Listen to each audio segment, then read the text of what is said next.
Um, so, so if you kind of, and one of our fellow panelists, Nathan, he's going to talk a little bit about that. So I'm going to just touch on it at a very high level. Um, uh, like the customer journey metaphor that I kind of talked about, right? Removing friction. So fast forward like 20 years now. The question is, do you need a branch to go do banking? Do you need a website to go do banking? Can you just do everything on a mobile phone, right? And that's kind of the whole challenger bank movement.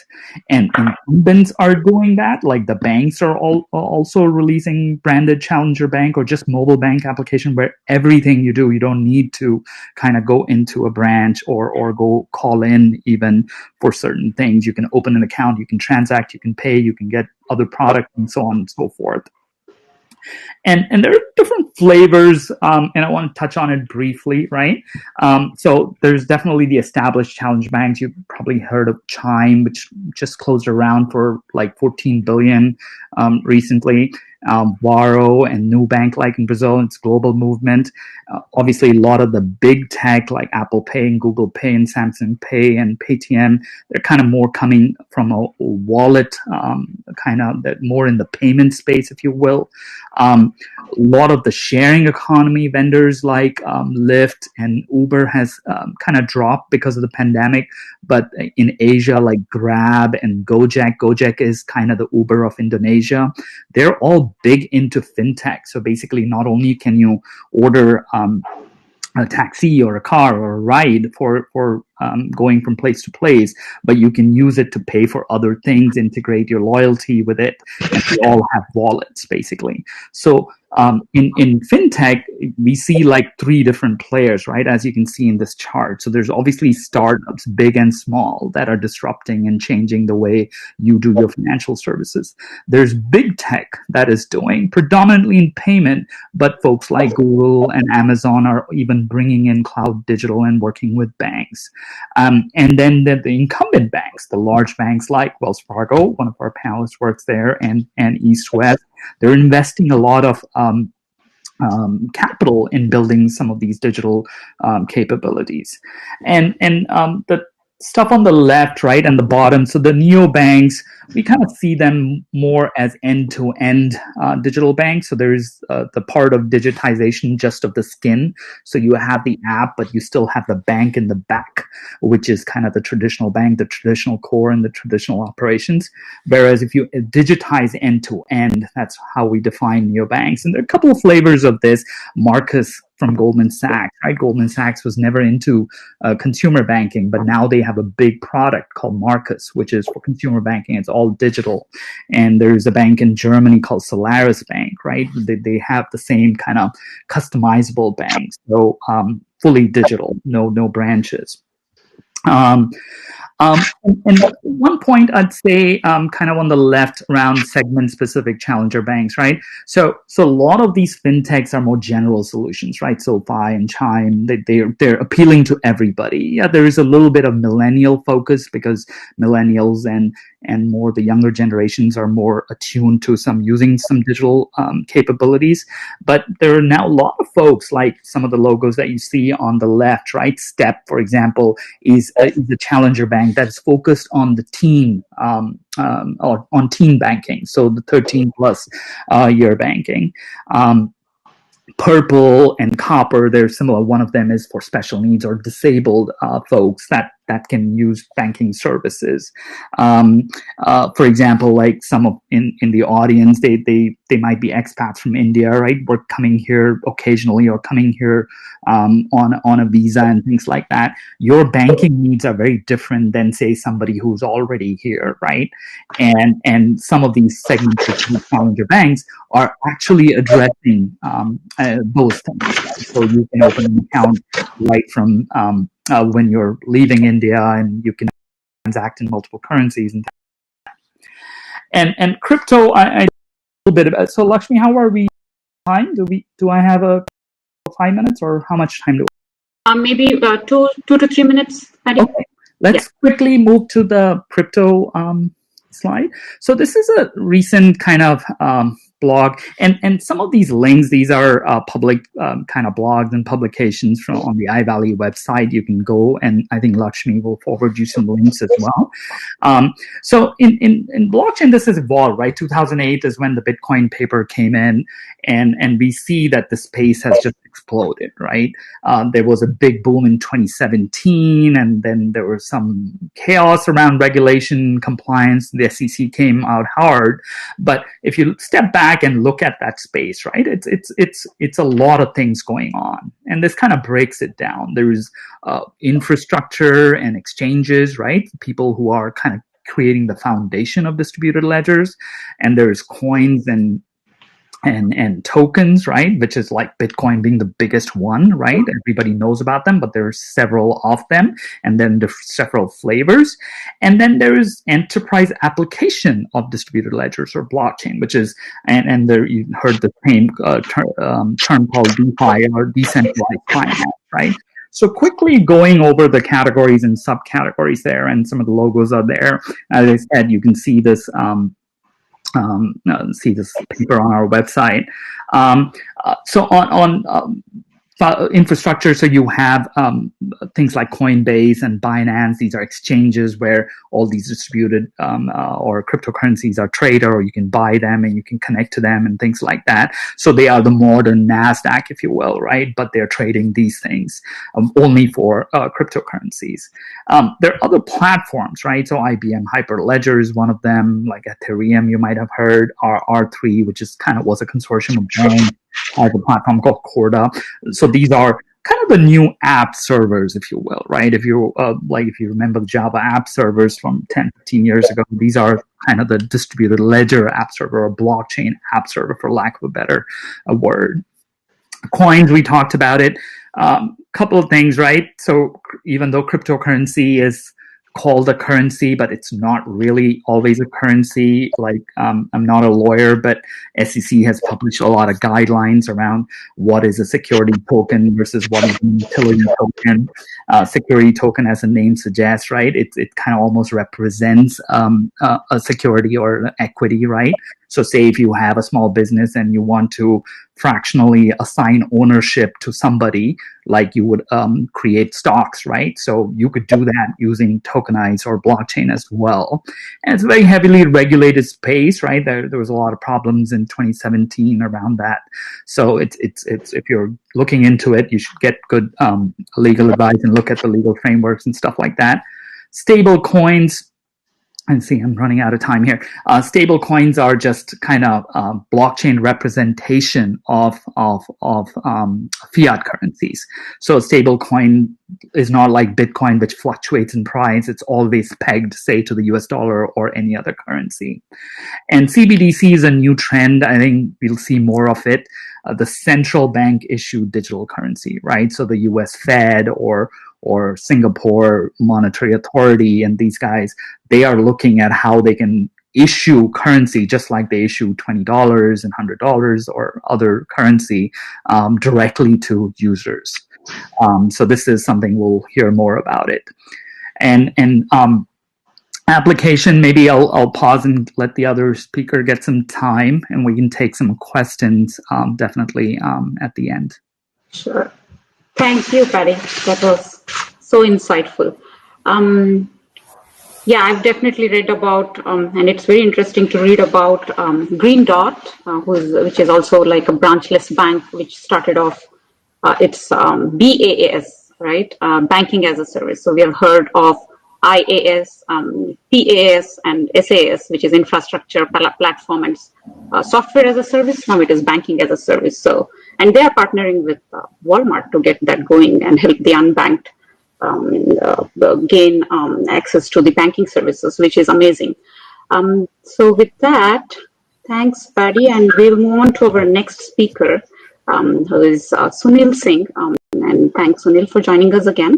And just to give a brief introduction about Sunil, Sunil is an innovation and strategy-focused executive with over 2 decades of leadership experience in delivering product excellence, scaling revenue, and managing operations for high-growth fintech and software companies. In his current role as CRO at Lenda, Sunil leads overall strategy, product, and growth revenue for the Oakland-based mission-driven fintech company. And this is the most important part of his introduction, which is he's a certified meditation instructor and volunteers his time teaching breathing and meditation workshops for communities in the San Francisco Bay Area. So having said that, take away, Sunil. Thank you, and great to be here with this panel. And thanks for the great walkthrough, Patty. I think it set the stage really well.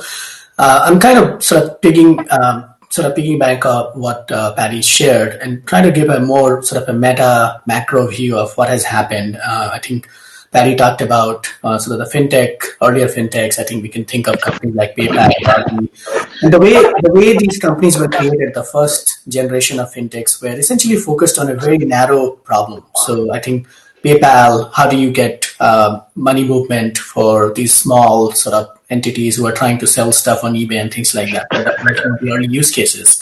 So focusing on payments, and then there were a couple of companies took a small problem of fixing.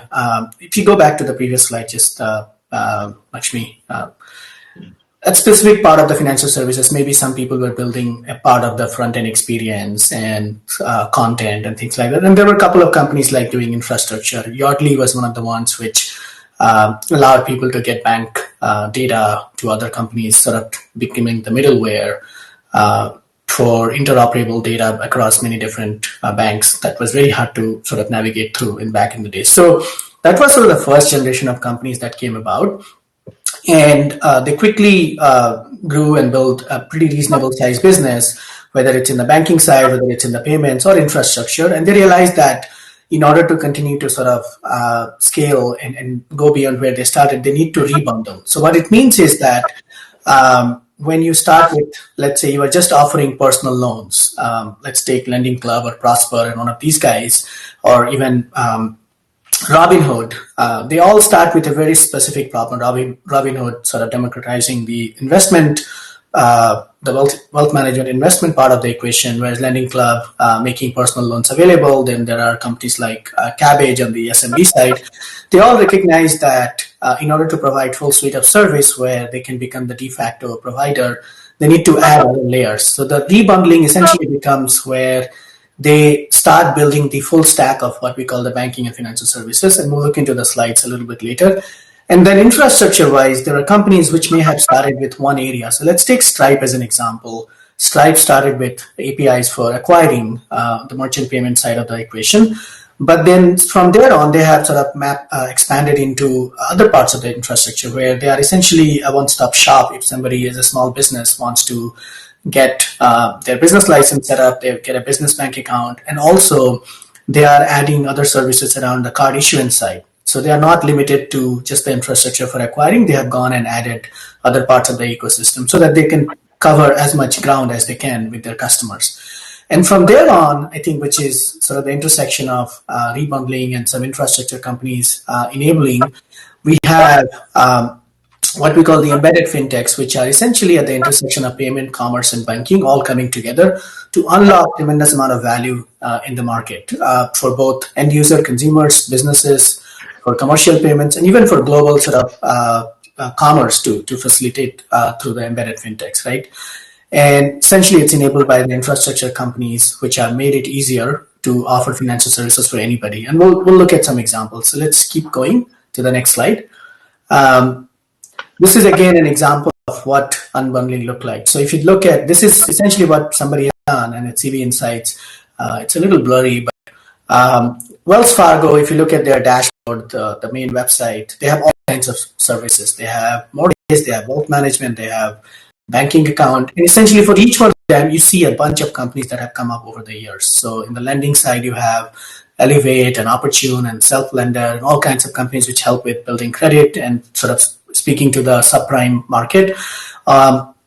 On the wealth management, you have a whole series of companies that have they are supporting part of the solution that a typical bank has offered. So this is sort of the concept of unbundling, that startups essentially took a problem and then did a really good job. Cabbage, OnDeck, Can Capital, they all focused on the business lending, right? So if you see in here on the left side, And this is a view which shows that how the unbundling process worked, where all of these were generally quite successful startups in their own ways. SoFi, student loan refinance, some of you may have seen that. Lending Club we talked about.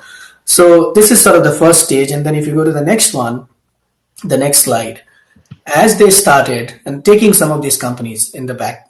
So if you look at from the previous one, Cash App, which is part of Square, they started with peer-to-peer payments, but now they have sort of expanded into crypto investing. They have a debit card, they have direct deposit. So essentially it has become like a full banking application, not just a peer-to-peer app like a Venmo or something, right? They are also testing personal loans. That is the dotted line you see at the bottom. Chime, I think Patty talked about, they started with just a pure debit card, but now they have savings. They are also working on a credit card product. It's in beta. It hasn't been launched fully. Robinhood, we talked about equity investing, but they also are working on other products, which typically is offered by the banks. And you kind of go through this theme where most of these companies, the successful ones, start with one area and then they look to expand, because in order to keep and retain the customers, they ought to be able to lock these customers with a full service capabilities for their entire life journey. So somebody might come in as a student loan as a SoFi customer, but those people, those customers essentially need to buy a home. And if SoFi can support that, then these customers are there for life, right? So that's the whole concept of rebundling. And this is where more value is unlocked by these up and coming startups, which have grown to a certain scale and have the technology and the funding to continue to scale their roadmap. From there, we go to some example of what is an embedded fintech. I think we talked about Amazon as an example. Amazon's business is obviously something else, but most people don't know that Amazon has a pretty large portfolio of what I call SMB lending business that they have behind the scenes, where they essentially provide to some of their merchants loans. They have a credit card product, which is white label. They have, which you might see on the Amazon checkout experience, that you get a value if you use the Amazon Prime Visa. So they are sort of capitalizing on their install base and the customers they have, and slowly layered in various financial services, which obviously increases the overall revenue per user that they have, but also makes those customers more sticky for them to stay on and create more value. Right? So this is a very primitive form of embedded fintech. And if you go to the next slide, what is behind it, right? We talked about banking as a service. So essentially, if you look at banking as a service from top down, there are various layers. The user interface, which most of us are familiar with and use it. Then you have somewhat we call some regulatory infrastructure to support KYC, know your customer, controls around transaction monitoring, fraud checks. Then there is a data layer to be able to make decisions and underwriting and those types of things for lending, money movement, payments, and then there is the core system, the system of record and the ledger.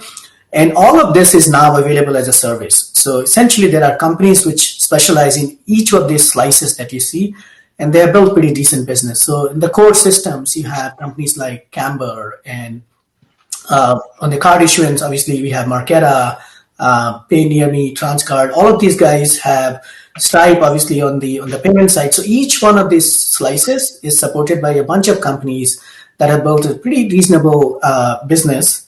Some of them are now unicorns and 4 or 5 billion plus valuations. Obviously, Stripe is 40 billion valuation. The idea here is that with the advent of this API-based provider, it has become easier for non-fintechs, non-financial services companies to bring this solution together and bundle it up into whatever service they want to provide. The above example shows that Apple is not a financial services company, but they have the Apple Pay card solution, which is powered by First Data on the back end on the acquiring side, but there are a lot of players behind the scene powering their Apple. The card is issued by Goldman, but there are technology runs on a couple of technology providers who have enabled APIs. The Apple Cash product, the Apple Pay has a cash product, which is powered by Green Dot on the back end. So the whole idea is that these companies, these enablers have made it easy for anybody to embed financial services, fintech, in their core business, which could be completely different, which could be selling clothes, or it could be a website. We'll talk about Shopify. So let's go to the next one, just in the interest of time. So the real deal here is that how big of embedded fintech is going to have an impact on overall economy and overall sort of the next level of innovation. If you look at each one of those sort of groundbreaking innovation that came about, from internet, we moved to cloud, which created a whole range of SaaS-based company, to mobile, which created an infrastructure for types of companies that we are seeing now. And each sort of wave created a tremendous amount of unlocking of value for innovation, and companies were created, and productivity increases, and sort of flowing into the GDP. And we have seen how that has. So you have $100 billion companies from Skype and Salesforce and AWS. The next one from Apple to Uber sort of benefited from mobility and all of that. And then in the financial services side, we have had over the last 10 years, mostly in the 2010 and for the few years from there on, companies like Lending Club and Cabbage, OnDeck, we are talking about SoFi, Robinhood, all of them came together, right? So there are two things going on here. One is software as a service plus fintech business model is a pretty powerful driver, which can increase the revenue of users 2 to 5x. So if you are a pure play SaaS company, let's take example of Shopify, which is started out as a sort of a software layer for anybody, small merchants, to be able to open up an e-commerce site, right? That was their business. They were charging on a monthly subscription. You may be aware or not that Shopify essentially went IPO in 2015. And since going IPO, their stock price has gone up by 50 times in 5 years because they have quickly added other services. And one of the biggest things they have, that they became the one-stop shop for all the merchants, where they've added payments. So if you're a merchant, you want to sell, they don't have to go through integration and building how to get payments for the merchandise they are selling. And they are looking into credit, which they can offer to their merchants. So the point here is that the moment any of these companies get into the business of providing services around lending and payments and other value-add services, the overall TAM increases, the total addressable market increases for them, and then the lifetime value of those providers go up significantly. And this journey, I think it's a little bit lost, where you see the pre-2000s, you had sort of the large enterprise, then we get into the SMB, the mid-market, and then more of the sort of the long tail SaaS. And then the last one is the new verticals, the new big circle, which has fintechs embedded into all of it. I mean, Square is another example where they started out as a POS provider, but they offer all kinds of services, including lending, payments, merchant cash advance services. So I will close out by saying that this sort of the next wave that we are looking at, where it's embedded fintech, is going to power a big part of the growth for even existing companies. I mean, we talked about Facebook, WhatsApp enabling payments in India. Google has Google Pay that's already been live for a while. And then Google is also working on a challenger bank of their own. They are testing. So all of that translates into $3.6 trillion of opportunity once with payments, lending, and insurance and all of that coming together.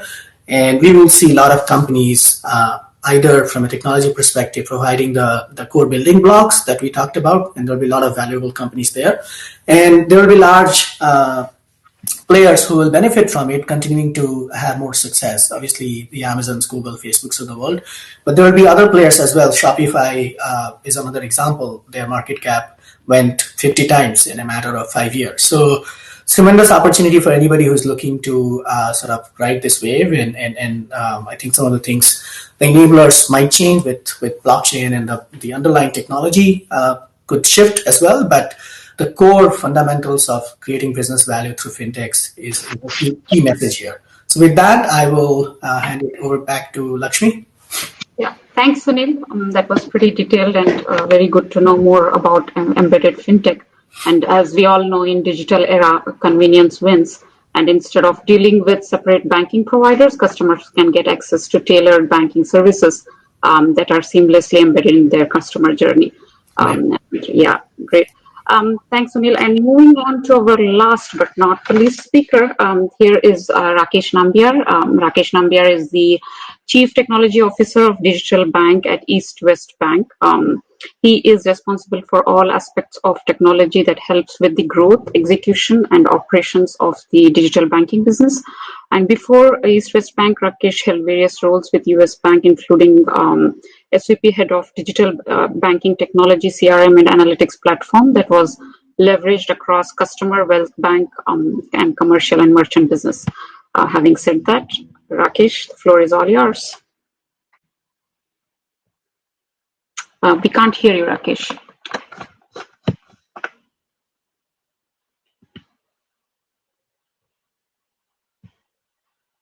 Can we hear Rakesh? I can't hear Rakesh.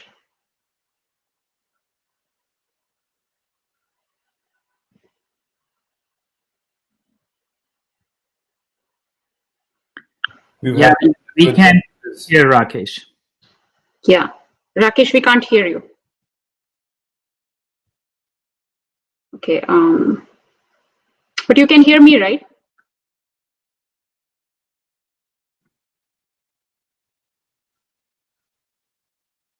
Can you hear me?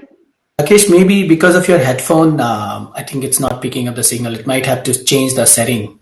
Oh, he came out. Okay. So while Rakesh is gone and he comes back, maybe I can start asking a few questions and make a comment. Let me know Hey, Lakshmi, if Rakesh can you hear me? Yes. Okay, perfect. I can hear you. Perfect. Go ahead. All right, sorry about that. Oh, no worries. Go ahead, Change of Rakesh. headphones. All right, thank you very much for having me here.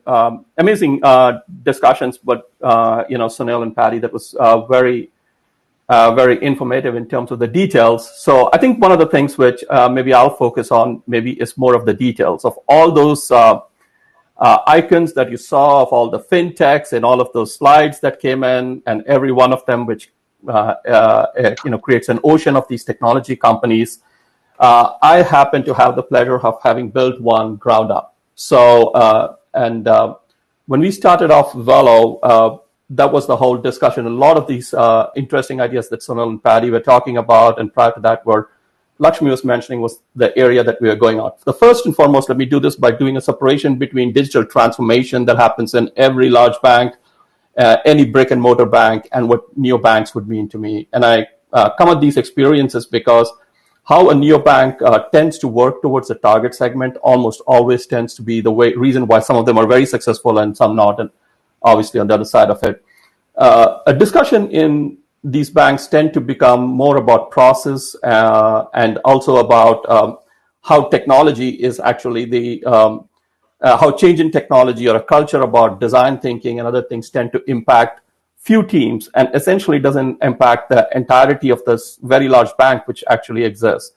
So the cost structure in these large institutes tends to be based on margins and fees and other things which are considered too sacrosanct, the reasons why it becomes really hard to change sometimes to disrupt cash cows that exist within these banks. And new tech fitting old cultures is really difficult. And I say this knowing fully well coming from a large bank, and how do we change that? To me, a neobank, and as with all of financial technology firms that offer internet-only financial services, lack branches, tech-savvy consumers who tend to do most of their money management through mobile apps. They don't integrate solely for being cutting edge, or a lot of these are done because there is cost savings that allow them to expand services largely to the underbanked in many ways. And now I know COVID forced a lot of us to become digital really, really fast. And I don't mean like you have an account or you watch this. We look for people who are fundamentally digitally engaged and digitally native. And I don't mean this on an age-based but for people who could be a part of a bank in some ways where they did their primary shopping, listening to music, playing games, social interactions, etc., on a digital platform. And so when we started talking about an opportunity on how to build the right kind of team or set the people who are not afraid to break some glass and truly be disruptive, we focused on some of these core principles. And I think these are core principles which allow any business to work, but I'll talk about it when we started it as 4 people and a whiteboard sitting at a Regis shared office back in East Palo Alto trying to figure out what would we focus on. So if you don't mind going to the next slide, I think everyone has one of these slides with every fintech company shown up there of different types. So I needed to do one just to keep it interesting, I think. Of all the companies trying to make it to, these are a few subset of the companies that tend to make those lists.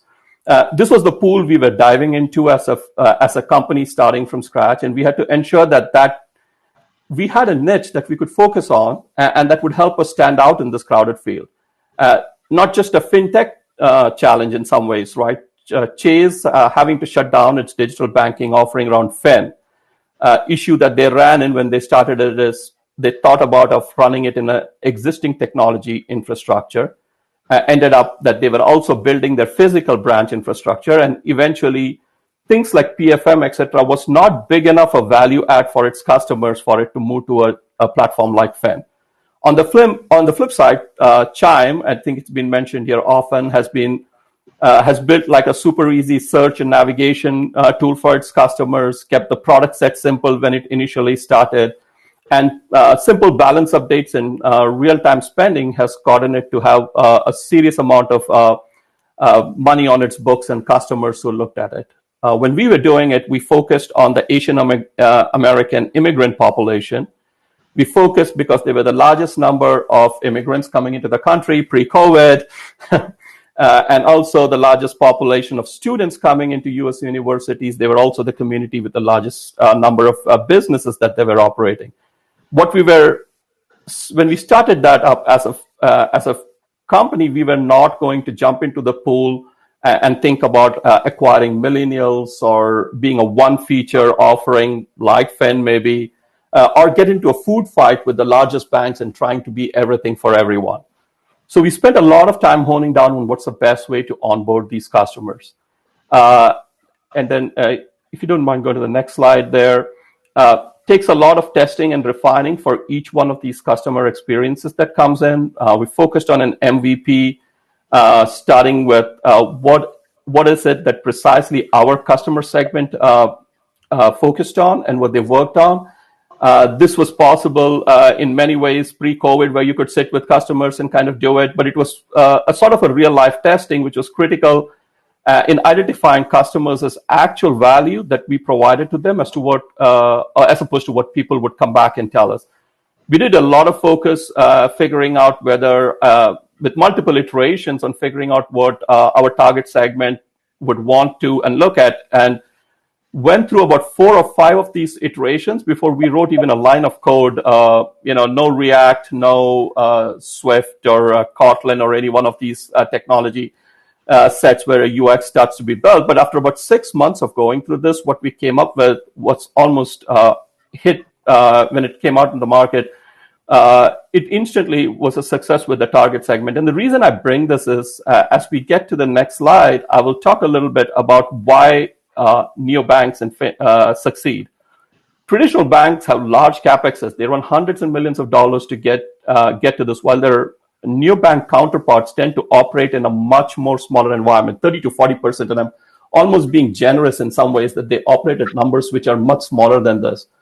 And the scale is of both people and process. The structure that these organizations build, or these very large banks have tend to be built around a lot of digital processes that fit into an organizational record keeping, compliance, and other areas. And when it comes to neobanks, the idea is that you have to scale small teams of highly effective people in environments where you can start to push some of these technologies to run the scale for you. Obviously, when we built it in a 100% cloud-based environment. We had the basic advantages of the elasticity of the cloud and the security controls that we established there. And we rolled the entire platform out with 0 infrastructure people, no walking around our offices, no in-house services. We ran millions of transactions with a cost that would end up paying less than a couple of employees in my previous workplace. So, and that is, I cannot even start when you take $100 million and break it down into about $300,000-$400,000, what the advantages of those scales will tend to look like. And what is the biggest advantage of doing this? We focused on areas that truly made a difference. The areas where we identified which was UI or the user experience of the customer, the APIs that we were expanding, and areas of AI and other areas, which I think somebody brought up chatbot before, and that was actually one of the areas where we were hugely successful in being able to get our customers to focus on and help them out. And frankly, that was also where the total intellectual property was, which separated us from everyone else. And if you don't mind going to the next slide, Lakshmi. So that's the ecosystem. I think Sunil and Patty both spoke about how all of these companies are available as embedded technologies. We could go through, pick all of these up. This was the biggest challenge we actually faced in, which is what are the areas which we could add value to, and what are the areas where you just wanted to plug and play these different technologies, and not just plug and play as in will you make the right vendor choice, but more because as a platform, are you able to quickly pick some of these options that you have in the market and push them out? This, and in fact, in about 2 years' time, the first year, we have swapped out more than, I'm going to say 30% of the initial service providers that played in this space in being able to get this out. And finally, on the last one, I think we're going to go, what makes customers get to a certain place, and how do you make sure that the acquisition works? And the difference in many ways with a lot of these is the difference between panning for gold and mining for oil. Large banks, large fintech companies large banks primarily tend to run this as campaigns after campaigns, trying to get few nuggets of gold out of the whole thing in the customer base. And what I see is with fintechs and with neobanks, what ends up happening is it's like mining for gold. They are focused around the segment. They dig deeply into it, communicating distinct needs and word of mouth recommendations. As I look out there, the COVID era has essentially made sure that a lot of us have become automatically digital. It has created a lot of digital companies coming out there, fintech companies coming out there, making things, enabling things. If you look slightly further out, what is truly going to happen is you're going to run into a situation where there will have to be some consolidation, which allows for these companies to get merged together so that the actual value add to the customer tends to be higher than being just integrated into a platform, because those do tend to get swapped out. It's obvious. It was obvious before. I think it's true today, and I think it's going to run at an even faster pace tomorrow. So most of the things I talked about here are basics that would work in any business, but it's really important when you're in an ocean of technologies, businesses, and neobanks. You can easily get drowned, but keeping the customer at the center and incessantly focusing on their needs gives the best chance not just to survive, but actually thrive in some of these environments. Lakshmi, I'll get it back to you. I hope I made that in time. I'm speaking really fast there. That was definitely very informative, Rakesh. Thanks for the details, especially around building a bank ground up and having you detail that who is first-hand experienced was like really great to hear. And I could relate a lot of your architecture diagram with the current applications that I am working on. So it was pretty informative. Thanks again. And having said that, we have come to the end of the session, and we want to see if there are any questions in the chat. Piyush, There are a bunch of questions. I don't know if you want to get started, or I can pose the first question. So one is very, very appropriate for this audience of engineers. All of you, the speakers, are or have been engineers. So how can an engineering mindset lend itself to being successful in the fintech industry? Any one of you?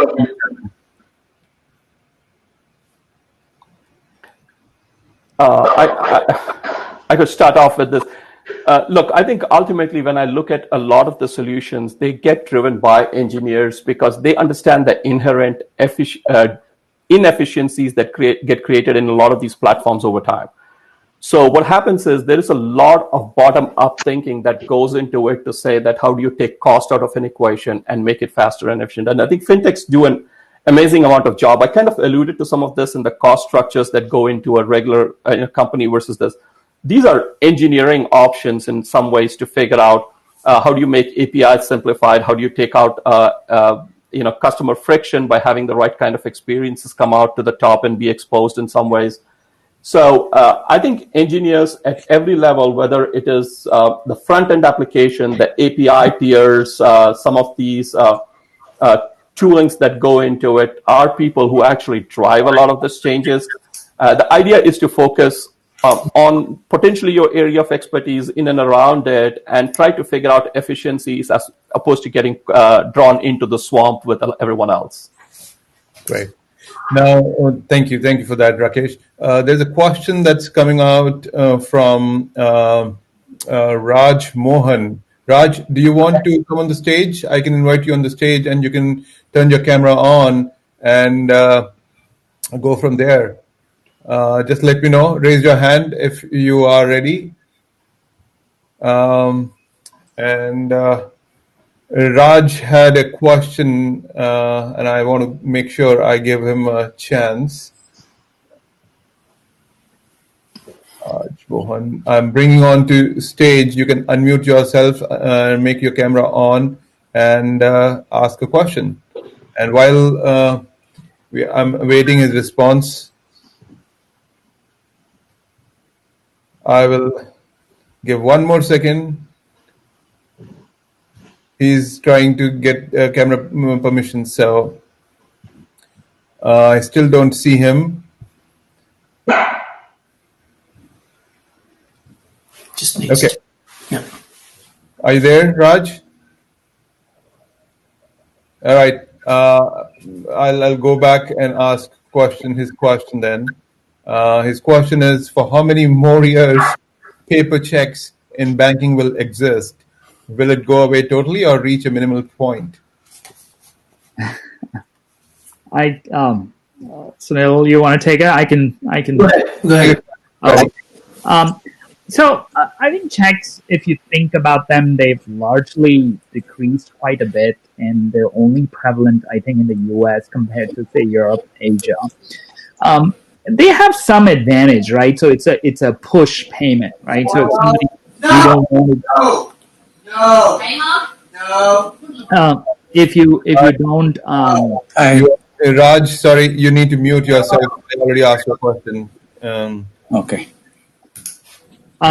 So if you want to stay anonymous, right? You don't want to exchange account numbers and stuff, right? So that's where check comes in, and also like disbursement, right? So if there's a class action suit where like a law firm has to disperse to 1 million people, right? And they have their address and names, but like collecting account numbers for 1 million people is hard. So there are some use cases where checks kind of make more sense, or still can apply, but it's largely diminished, right?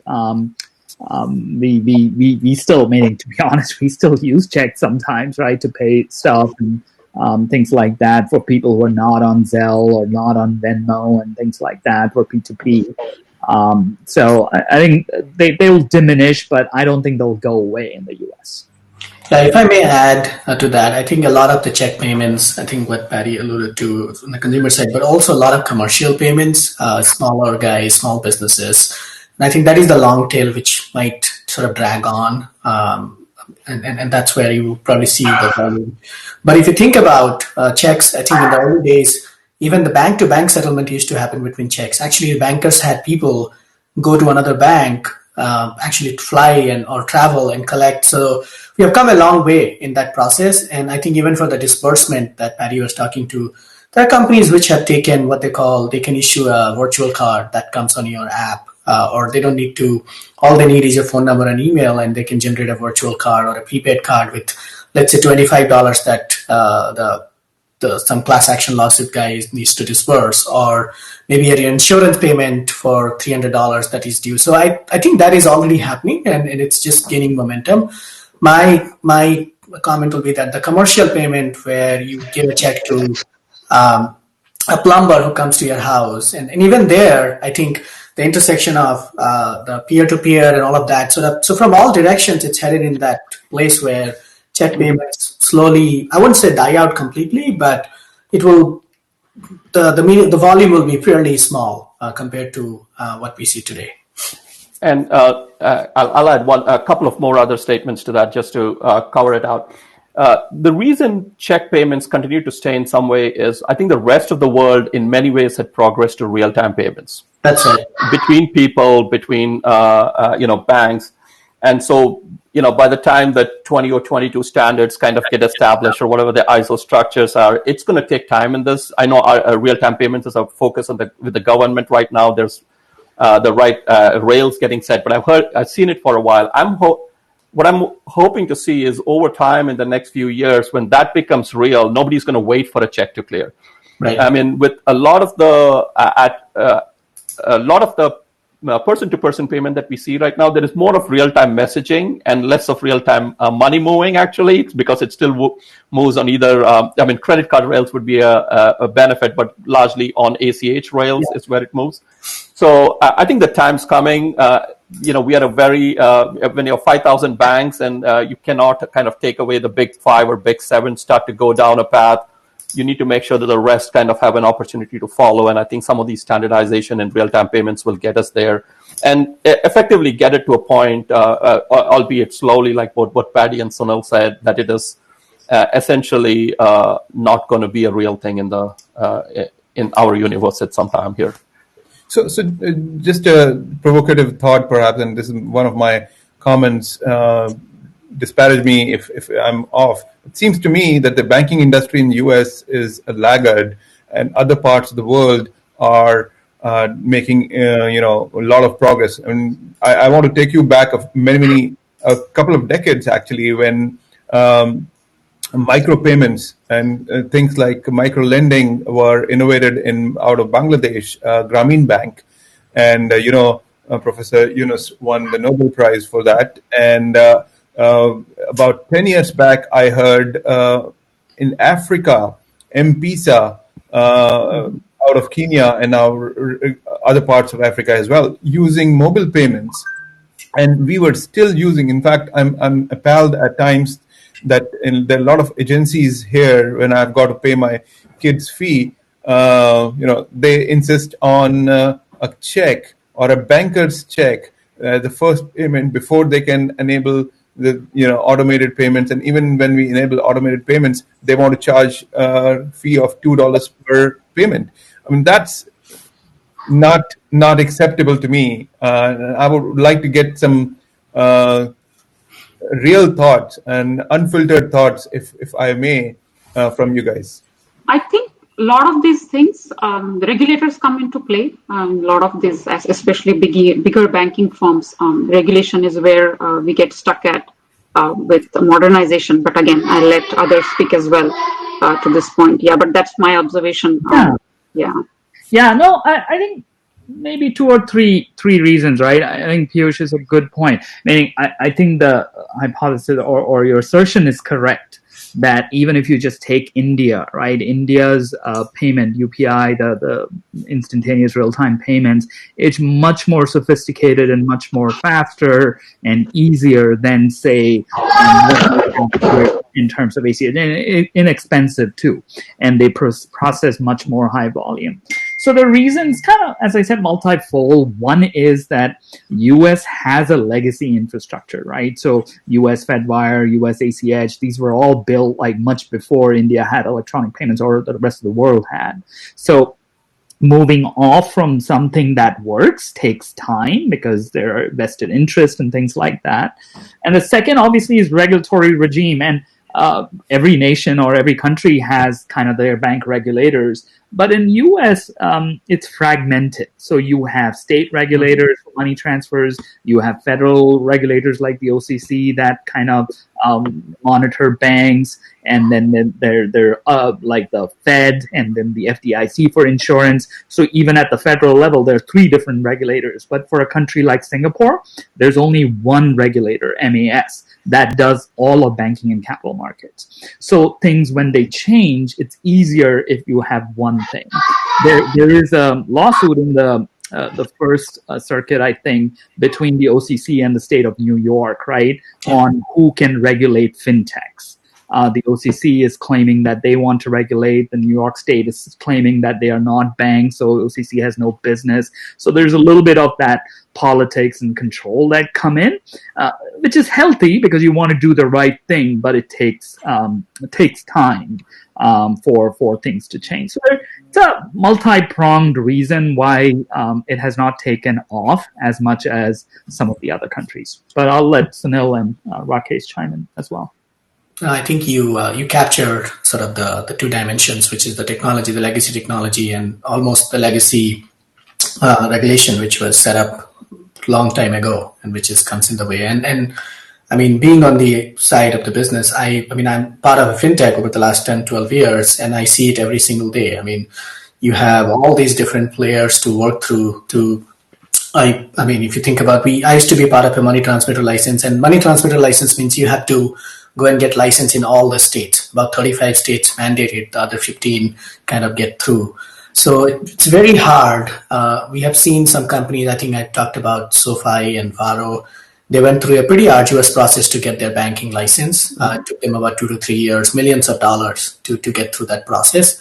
And I think that needs to be broken. And I mean, maybe Patty, you can sort of chime in here, is that there was this hope of that somehow blockchain as a technology would sort of break these silos across many different systems and decentralized.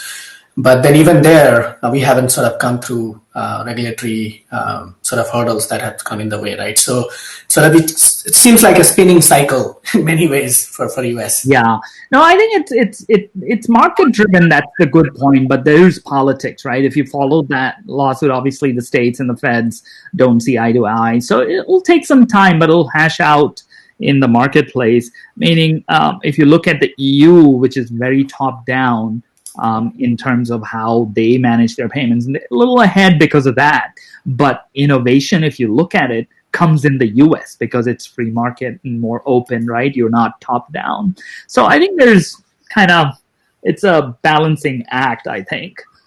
If you have too much mandates, then you inhibit innovation as well. So it's a fine line is what I think, and things will pan out. It will be interesting to see how now that, I mean, we can talk about the new administration that is coming. I think the last time, because of the financial crisis, CFPB, Consumer Financial Protection Bureau, was brought into the equation. And with the Democratic sort of government, I mean, I would be worried, being on the business side, that there will be more stringent regulation. I mean, they are done with the good intent. There's always, but the people who are drafting those bills, they have no ground reality, right? They are not talking to the customers like the business and the people who are building products. So that's the other concern. But hopefully things will move in the right direction from a technology innovation, and regulation can become a little bit more practical, pragmatic, as opposed to sort of this ivory tower. Oh, this is good for customers and we should save everybody, but that doesn't work in reality, right? So anyway, yeah. No, I was really intrigued, and thanks for those comments. A very interesting discussion. I want to bring in my shock and amazement when I visited India and saw the street vendors accepting Paytm. And in China, the street food vendors had a QR code where you scan, and using connection to Alipay, you would be able to pay. And then I moved on, and I was walking with my colleagues in the streets of Beijing, and I saw a beggar with a QR code sign saying, and by way of accepting donations or begging by QR code and these digital means, he knows who is donating when, so he is collecting all the data about his donors as well. So think about the kind of things, and in India we tend to call it as a jugaad, but these things are happening, and they made me chuckle as well as wonder why the banking system in America was archaic. But now I understand a little bit more from you experts. So hopefully there are others in the audience who have experience to share and talk. So I see Aditya commenting, and I see Srikant Agrawal commenting. They are all complimenting on your nice session, speakers. So good job. I see a response from Jwalant as well. Jwalant is our ASEI president, and he is thanking you all. But Lakshmi, any final thoughts from your side before we move on to the closing? Yeah, just before we wrap up, I just wanted to bring up the links to iValley. iValley Innovation Center is a corporate fintech accelerator and host of Fintech Talk. And we just had MD of iValley present to us, which is Paddy Ramanathan. And here are the references, and you'll find this in the deck. Very informative, very detailed newsletter publications, and digital health details. So please do a reference to these links for more details on fintech talks. Having said that, back to you, Piyush, on the conclusion. Sure. If you can move on. Yeah, so this is the Silicon Valley chapter hosting this session, but of course, other chapters also host, and we are making use of this COVID era to bring the programs digitally, and this is the first time we're using the conferencing feature where you are able to hang around after the session as well, and you will go back to tables and you'll be able to interact with others in the lounge. Now, if you could move on to the next slide, I want to bring attention to the upcoming National Convention, December 6th. It's a celebration of engineering technologies that we will be having. There are great speakers which are being announced this weekend. You will see participation from companies of the like of Juniper Networks, Wyom, Moon Express. You'll see NASA. You'll see people from Neuro and IBM Research. We'll have topics on blockchain, quantum computing, and artificial intelligence. And of course, there'll be some career-related topics as well. So stay tuned for the notices there. And any feedback on this current session would be great as well. And okay, I see a question from Vasla. Vasla is asking the difference between exchange rate, rupee versus dollars.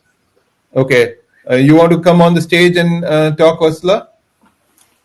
I can bring you on. Just let me see if Vasla wants to make a comment on the stage. Vasla, you should be on. Can you hear me? Go ahead with your question and comment. Vasla is our president from Michigan chapter. Can you hear me? Yes. Yes. Okay. Thank you, everybody. The session was really great. Your insights are very valuable to us. So thank you for joining, for presenting and sharing your insights. I just wanted to comment, not a question, that, when the stakes are high, then you kind of take each step very carefully. So US versus any other country, it makes quite a difference. That's what I wanted to put forward. Okay. All right. Thanks. All right. Jwalant or anybody else who wants to make a comment, want to come on the stage? All right. I don't see any other questions. So, okay. Yes, we will have the recording available on our website. And if those of you who have not subscribed to our YouTube channel, please do so. You'll find all the links on aseiusa.org website. On the top right-hand side, there will be a link to our LinkedIn page. Please join that group, Facebook, as well as YouTube channel. And once again, thank you to Lakshmi, Paddy, Rakesh, and Sunil for excellent presentations and this discussion today.